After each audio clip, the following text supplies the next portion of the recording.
Hyderabad కోంపల్లిలోని Saint Martin engineering కళాశాలలో placement day 2025 ఘనంగా నిర్వహించారు. ఈ కార్యక్రమంలో మాజీ మంత్రి మల్లారెడ్డితో పాటు కళాశాల చైర్మన్ మరి లక్ష్మణ్ రెడ్డి, డైరెక్టర్లు, ప్రిన్సిపల్తో పాటు విద్యార్థుల తల్లిదండ్రులు పాల్గొన్నారు. ప్రపంచం మొత్తం యువ ఇంజనీర్ల కొరతతో కొట్టుమిట్టాడుతుందని మాజీ మంత్రి సెయింట్ మార్టిన్ ఇంజనీరింగ్ కళాశాల డైరెక్టర్ మల్లారెడ్డి గడిచిన 4 సంవత్సరాలుగా 100కు 100% ప్లేస్మెంట్స్ సాధించిన సంస్థగా సెయింట్ మార్టిన్ ఇంజనీరింగ్ కళాశాల అవతరించిందన్నారు.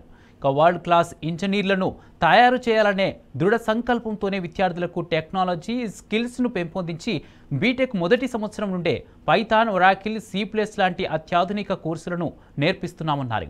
2024-25 విద్యా సంవత్సరంలో 1182 మంది విద్యార్థులకు 60 లక్షల రూపాయల ప్యాకేజీ నుంచి 7 లక్షల వార్షిక వేతనంతో కూడిన ప్లేస్మెంట్స్ వచ్చాయన్నారు. మా గ్రూప్ సిఎంఆర్ కానీ, సెయింట్ మార్టిన్స్ కానీ, మల్లారెడ్డి కానీ, MLR కానీ, ఇవన్నీ కూడా పెద్ద కాలేజీలు. గత 25 సంవత్సరాల సంది కూడా ప్రతి వరల్డ్ క్లాస్ ఇంజనీర్లను తయారు చేస్తున్నాం, వరల్డ్ క్లాస్ డాక్టర్లను తయారు చేస్తున్నాం. స్టూడెంట్కు ప్రపంచంలో 2 షార్టేజ్ ఉన్నాయి, ఒకటి టెక్నాలజీ, ఒకటి స్కిల్. ఆ 2 కూడా మా సెయింట్ మార్టిన్స్లో ఫుల్ఫిల్ చేస్తున్నాం.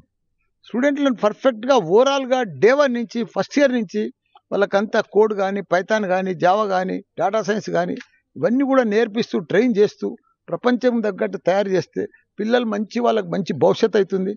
మనకు మంచి భవిష్యత్తు ఉన్నది, మన పిల్లలకు మంచిగా ఫ్యూచర్ ఉన్నది. కాబట్టి మన పిల్లలను మంచిగా టెక్నాలజీ స్కిల్తో తయారు చేస్తే ప్రపంచాన్ని లీడ్ చేసే శక్తి మన పిల్లలకే ఉంది. కాబట్టి ఇప్పుడు మనకు గొప్ప అవకాశాలు ఉన్నాయి. మన పిల్లలందరూ కూడా ఫ్యూచర్ అంతా కూడా చాలా బాగుంది. రాబోయే రోజులన్నీ కూడా ప్రపంచం అంతా కూడా మన మీదనే డిపెండ్ అవుతుంది. కాబట్టి మన పిల్లలను మంచిగా తయారు చేసుకొని మెరిట్ల స్కిల్తోని, టెక్నాలజీతో నింపితే పర్ఫెక్ట్ ప్రపంచాన్ని లీడ్ చేస్తాడు.